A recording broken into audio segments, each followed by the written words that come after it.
नमस्कार दोस्तों, आप सभी का आपके अपने YouTube चैनल जीएस दरबार में हार्दिक स्वागत है। मेरा नाम है आशीष। दोस्तों, हम लोग एसएससी जीडी 2022-23 की तैयारी कर रहे हैं और जिसमें आप सभी को पता है कि आप सभी का पेपर जो है जनवरी में होना प्रस्तावित है। और इसी श्रृंखला में हमने जो है जीएस और जीके से संबंधित बनने वाले महत्वपूर्ण प्रश्नों पर चर्चा शुरू कर दी है और आज इसी श्रृंखला में चौथा प्रैक्टिस सेट है। अभी तक हम लोग जो है 3 प्रैक्टिस सेट कर चुके हैं। तो जिन लोगों ने उस वीडियो को नहीं देखे हैं तो आप सब डिस्क्रिप्शन में जाके वहाँ पे मैंने लिंक दे दी है, आप वहाँ से उन वीडियो को देख सकते हैं। और आज जो है तैयारी को और अच्छे तरीके से धार देने के लिए आज चौथा प्रैक्टिस सेट आप सभी के बीच में लेकर आया हूँ और मुझे उम्मीद है कि आप सभी को अच्छा लगेगा। हाँ, और एक साथ में शुरुआत में ही मैं आपको बता दूं कि एक तो बच्चे ने कमेंट की थी कि सर जो ऑप्शन है उसको थोड़ा डिस्क्राइब कर दिया करिए। तो जल्द ही हम कोशिश करेंगे कि उसको भी डिस्क्राइब किया करें ऑप्शन जितने हैं, लेकिन अभी थोड़ी व्यस्तता है जिसके चलते मैं वीडियो को छोटा रखने का प्रयास कर रहा हूं। जल्द से जल्द जैसे मैं फ्री होता हूं फिर आपको जो है जितने 4 ऑप्शन हैं उसको फिर विद डिटेल के साथ में आपको समझाया करूंगा। तो आइए शुरू करते हैं। सबसे पहला प्रश्न है कि international film festival of India IFFI का 51वां संस्करण में सर्वश्रेष्ठ फिल्म के लिए गोल्डन पीकॉक अवार्ड किस फिल्म को प्रदान किया गया? आपके ऑप्शन हैं द साइलेंट फॉरेस्ट, बी है इनटू द डार्कनेस, तीसरा ऑप्शन है नेवर एवर और चौथा डे एंड नाइट। तो इसका करेक्ट आंसर होगा इनटू द डार्कनेस।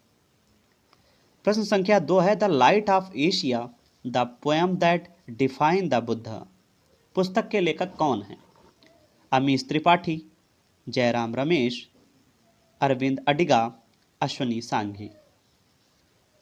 तो जो जयराम रमेश है इन्होंने पुस्तक की रचना की है the poem that define the Buddha. प्रश्न संख्या 3 है, बहुत ही ध्यान से पढ़िएगा कि चेन्नई बंदरगाह पर नए तटीय अनुसंधान वाहन सागर अन्वेषिका को किसने राष्ट्र को समर्पित किया? डॉक्टर हर्षवर्धन सिंह, राजनाथ सिंह, नितिन गडकरी या प्रहलाद सिंह पटेल। तो सागर अन्वेषिका को जो है कह सकते हो राजनाथ सिंह ने जो नितिन गडकरी ने जो है राष्ट्र को समर्पित किया है। तो ऑप्शन सी इसका बिल्कुल सही जवाब है। प्रश्न संख्या 4 है कि स्टैंडर्ड पुअर्स ग्लोबल रेटिंग में दिसंबर 2020 में जारी रिपोर्ट के आधार पर भारत का GDP 2020 में कितना प्रतिशत रहने का अनुमान व्यक्त किया गया है? ऑप्शन जानने से पहले मैं आप सभी को बताना चाहूँगा कि जो साथी नए हमारे साथ जुड़े हैं उनके प्रश्न दिमाग में एक प्रश्न मुड़ा होगा कि ये तो पुरानी करंट है। मैं उनको फिर बताना चाहूँगा कि पिछली बार जो आपका SSC GD का पेपर हुआ था उसमें पुरानी 3 साल की करंट अफेयर्स पूछी थी, इसलिए मैंने 2020 से प्रैक्टिस सेट से शुरू की है और 2022 तक के प्रैक्टिस सेट में हम पूरी करंट जितने महत्वपूर्ण प्रश्न बन सकते हैं उनको रखने का प्रयास करेंगे। तो आइए आपके ऑप्शन देखते हैं। पहला ऑप्शन है -7.7%, बी ऑप्शन है -9%, सी -6.4% और डी -9.4%। तो इसका सही जवाब हो जाएगा ऑप्शन ए -7.7%। प्रश्न संख्या 5 है कि भारत के किस देश के साथ एक स्पेशल टास्क फोर्स बनाने का निर्णय लिया है? बहरीन के साथ, कतर के साथ, इंडोनेशिया के साथ या सऊदी अरब के साथ? तो कतर के साथ ऑप्शन बी इसका सही जवाब है। प्रश्न संख्या 6 है जब बर्फ पिघलती है तब आयतन बढ़ता है, आयतन घटता है, द्रव्यमान बढ़ता है, द्रव्यमान घटता है? तो जब बर्फ पिघलती है तो जो आयतन होता है वो घटता है, तो ऑप्शन बी इसका सही जवाब है। प्रश्न संख्या 7 है कि औरंगजेब की मृत्यु के समय मराठा नेतृत्व किसके हाथों में था? संभाजी के, राजा राम के, जीजाबाई के या ताराबाई के? तो जब औरंगजेब की मृत्यु हुई है 1707 में, तो उस समय जो मराठा की साम्राज्य की जो नेतृत्व की बागडोर थी वो ताराबाई के हाथों में थी। और ताराबाई कह सकते हो राजा राम की पत्नी थी। और राजा राम कौन थे? तो ये जो है शाहू जी के भाई थे, सगे भाई नहीं थे, कह सकते हो सौतेली माँ के भाई थे, सौतेली माँ के पुत्र थे। प्रश्न संख्या 8 है निम्नलिखित में से कौन सा एक सही सुनिश्चित नहीं है? नांगलबाद सतलज नदी, सरदार सरोवर परियोजना नर्मदा नदी, नागार्जुन सागर गोदावरी नदी, हीराकुंड महानदी। तो इसमें कौन सा सुमेचन नहीं है? नागार्जुन सागर गोदावरी नदी। आप कमेंट में करके बताइएगा कि नागार्जुन सागर जो बांध है वो किस नदी पर है। प्रश्न संख्या 9 है, लोकसभा और राज्यसभा की संयुक्त बैठक किसके द्वारा आहूत की जाती है? राष्ट्रपति द्वारा, लोकसभा के अध्यक्ष द्वारा, संसद द्वारा या राज्यसभा के सभापति द्वारा? तो जब कभी भी संयुक्त बैठक की बात आएगी तो वो राष्ट्रपति बुलाता है, तो ऑप्शन ए इसका सही जवाब है। प्रश्न संख्या 10 है कि एमनेस्टी इंटरनेशनल एक विश्वव्यापी संगठन है जिसका कार्यक्षेत्र है, आपके ऑप्शन है युद्ध अपराध, बी अंतर्राष्ट्रीय विवाद, सी मानवाधिकार और डी इनमें से कोई नहीं। तो इसका सही जवाब हो जाएगा मानवाधिकार। तो जो एमनेस्टी इंटरनेशनल जो विश्वव्यापी संगठन है वो मानवाधिकार के लिए प्रसिद्ध है, उसका कार्यक्षेत्र कह सकते हो मानवाधिकार है। प्रश्न संख्या 11 है कि ओजोन परत किन विकिरणों को रोकती है? दृश्य प्रकाश को, अवरक्त विकिरण को, एक्स किरण व गामा किरण को या परावैंगनी किरण को? तो ये तो सभी को पता होगा, बहुत दिन से पढ़ रहे हो कि जो ओजोन परत है ये समताप मंडल में पाई जाती है और इसमें जो है क्लोरोफ्लोरोकार्बन के कारण इसमें जो है छिद्र भी हो गया था और ये परावैंगनी किरणों को रोकती है। प्रश्न संख्या 12 है, खाद्य पदार्थों के परिरक्षण के लिए प्रयोग में लाया जाने वाला रसायन है? Caustic soda, sodium benzoate, sodium chloride या सोडियम बाइकार्बोनेट? तो इसका सही जवाब हो जाएगा सोडियम बेंजोएट, ऑप्शन बी इसका सही जवाब है। प्रश्न संख्या 13 है कि क्षुद्र ग्रह पट्टी निम्नलिखित ग्रहों में से किनके बीच पाई जाती है? पृथ्वी और मंगल, बृहस्पति और शनि, मंगल और बृहस्पति या शनि और यूरेनस? तो जो क्षुद्र ग्रह पट्टी है यह जो है मंगल और बृहस्पति के बीच में पाई जाती है, तो ऑप्शन सी इसका बिल्कुल सही जवाब है। आइए प्रश्न संख्या 14 की बात करते हैं कि कोबाल्ट एक घटक है, विटामिन है, B1 का, B2 का, B6 का या B12 का?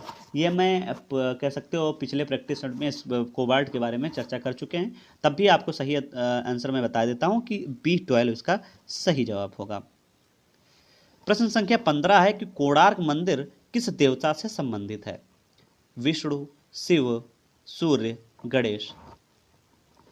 तो इसका सही जवाब हो जाएगा सूर्य, ऑप्शन सी इसका सही जवाब है। प्रश्न संख्या 16 है, निम्नलिखित में से किस राज्य को 3 अंतर्राष्ट्रीय सीमाएं स्पर्श करती हैं? असम, सिक्किम, पश्चिम बंगाल, मणिपुर? तो इसका सही जवाब हो जाएगा सिक्किम। कौन कौन करते हैं? तो देखो एक भूटान करता है, नेपाल करता है और ऊपर जो है तिब्बत वाला क्षेत्र जो कह सकते हो चीन के अधिग्रहण क्षेत्र में है, तो 3 देश जो है सीमा साझा करते हैं।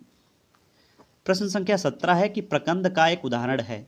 गाजर, शकरकंद, लहसुन, अदरक? तो प्रकंद का उदाहरण कौन सा है? तो अदरक जो है प्रकंद का उदाहरण है। आइए प्रश्न संख्या 18 को देखते हैं कि भारत में अशोक चक्र के नीचे उत्कीर्ण भारत की राष्ट्रीय आदेशो शक्ति सत्यमेव जयते कहाँ से ली गई है? कठोपनिषद से, इसके अलावा छांदोग्य उपनिषद से या मंडूक्य उपनिषद से या मुंडकोपनिषद से? तो इसका सही जवाब हो जाएगा मुंडकोपनिषद से। और यही अगर सत्यमेव जयते की बात की जाएगा, सत्यम शिवम की बात की जाएगी, सत्यम शिवम सुंदरम कहाँ से लिया गया है? तो मांडुक्य उपनिषद से लिया गया। मुंडको होता है और एक मांडको होता है, तो दोनों में अंतर याद रखना है। माँ में छोटू की मात्रा है, उसमें माँ की बड़ी मात्रा है, तो ये आपको याद रखना है। प्रश्न संख्या 19 है कि भारत का सबसे ऊंचा जलप्रपात किस राज्य में है? आंध्र प्रदेश, असम, महाराष्ट्र, कर्नाटक? तो इसका सही जवाब हो जाएगा कर्नाटक। अब आप सभी को ये भी कमेंट करके बताना है कि कर्नाटक में कौन सा ऐसा जलप्रपात है जो भारत का सबसे ऊंचा जलप्रपात है। 2 क्वेश्चन के आंसर देना है, मैं अभी पीछे बताया था कि आपको जवाब देना है और साथ ही साथ इसका जवाब देना है प्रश्न संख्या 19 का भी। प्रश्न संख्या 20 है, निम्न में से दिल्ली का कौन सा पुराना स्मारक विश्व धरोहर स्मारक नहीं है? लाल किला, जंतर मंतर, हुमायूं का मकबरा, कुतुब मीनार? तो जो जंतर मंतर है ये विश्व धरोहर में नहीं शामिल है, तो ऑप्शन बी इसका सही जवाब है। प्रश्न संख्या 21 की बात करें कि भारत की दूसरी सबसे लंबी नदी कौन सी है? नर्मदा, यमुना, ब्रह्मपुत्र, गोदावरी? तो भारत की अगर पहले की बात करें तो गंगा है और दूसरे की बात की जाएगी तो गोदावरी नदी जो है ये भारत की दूसरी सबसे लंबी नदी है। और उत्तर भारत कह सकते हो दक्षिण भारत की ये गोदावरी नदी जो है सबसे बड़ी नदी है।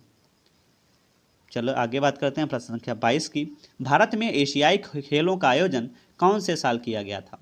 1978, 1982, 1986 या 1990?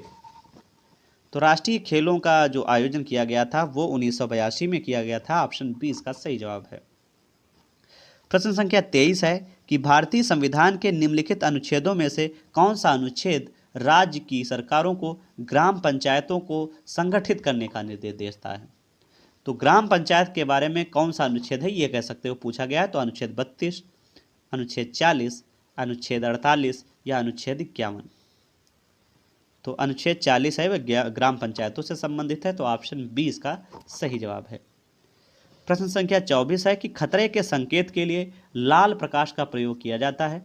बताना है क्यों किया जाता है। आपके ऑप्शन हैं क्योंकि इसका प्रकीर्णन सबसे कम होता है, बी क्योंकि यह आँखों के लिए आरामदायक है, ऑप्शन सी क्योंकि इसकी रासायनिक क्रिया सबसे कम होती है, और ऑप्शन डी क्योंकि वायु में इसका अवशोषण न्यूनतम होता है।